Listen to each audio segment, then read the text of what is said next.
Welcome everybody and thank you for joining me. So we got one big thing to talk about today, and that is Mojang confirming a date for the first part of the Caves and Cliffs update. Now there is some good news here, and that is that this update will be releasing next week on the 8th of June. Unfortunately, there is also some bad news, and that is that we will not be getting ray tracing support on consoles. Now at this point it is very unlikely that ray tracing will be part of the Caves and Cliffs update at all. That includes part 1 or part 2. Now I still truly believe that it is on the way, but most likely we will not be getting it before at least the end of the year. Now let me just quickly deviate from what we will not be getting and also focus on what we will be getting, because Mojang on their official blog made the release date public in a very weird choice of words, but be that as it may, this is what they had to say. As I tumbled down the mountain,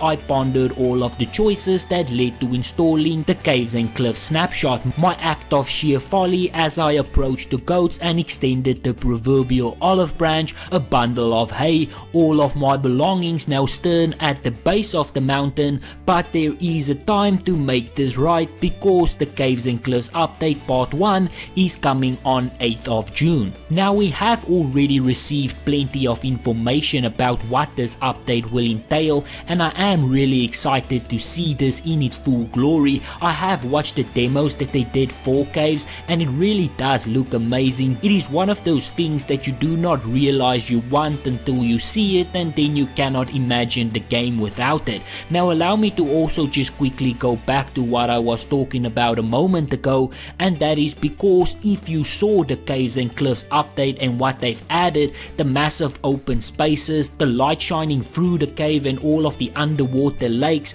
those visuals with ray tracing included would look really amazing. Those fortunate enough to have an RTX graphics card will be able to experience all of this in a way that is just not possible on consoles. As I have mentioned in one of my previous videos, there is not even an Xbox Series X or PlayStation 5 version of Minecraft. The only way to play on current gen is through backwards compatibility, and unfortunately Minecraft is not one of the games that Xbox gave a frame rate boost for, so in many cases it actually runs worse on current generation consoles with constant frame rate drops. I have to admit I am a little bit nervous about this update and the state that it will be in on the Xbox Series X and the PlayStation 5, considering how big it is and what Mojang needs to do for this update to work. It will be extremely taxing. Based on their own words, they almost need to rebuild the game in some places. Technically speaking, it is very difficult for everything to work, which is why they did decide to break it up into 2 updates. And I do not want to be negative here, but if you are playing Minecraft on the Xbox Series X, you will know exactly what I'm talking about and why I am concerned. Again, Microsoft does a good job boosting their previous generation games from 30 to 60 and even 120 frames, offering features like quick resume and optimizing first party games like Forza and Gears of War for the Series X. None of those things are available for Minecraft, and the frame rates is lower on the Series X than it actually is on the Xbox One X, so a bit of caution and criticism is warranted here. Not in a malicious way, because I do think that Mojang is very talented, but just in a bit of a concerning way. I do not know how well this game plays on the PlayStation 5, but I can only imagine that it is more or less the same than what we are receiving on the Xbox Series X.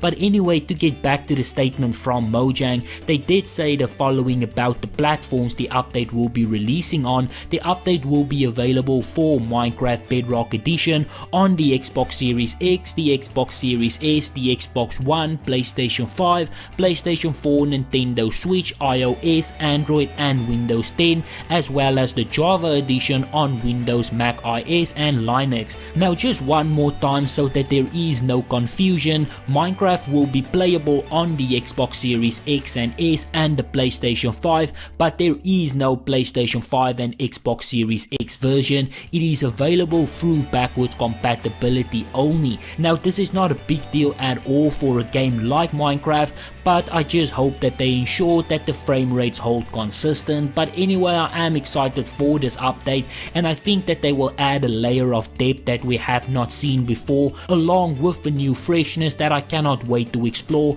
But on that note though, this is where I'm going to end it, so I hope you enjoyed the video and thank you very much for watching.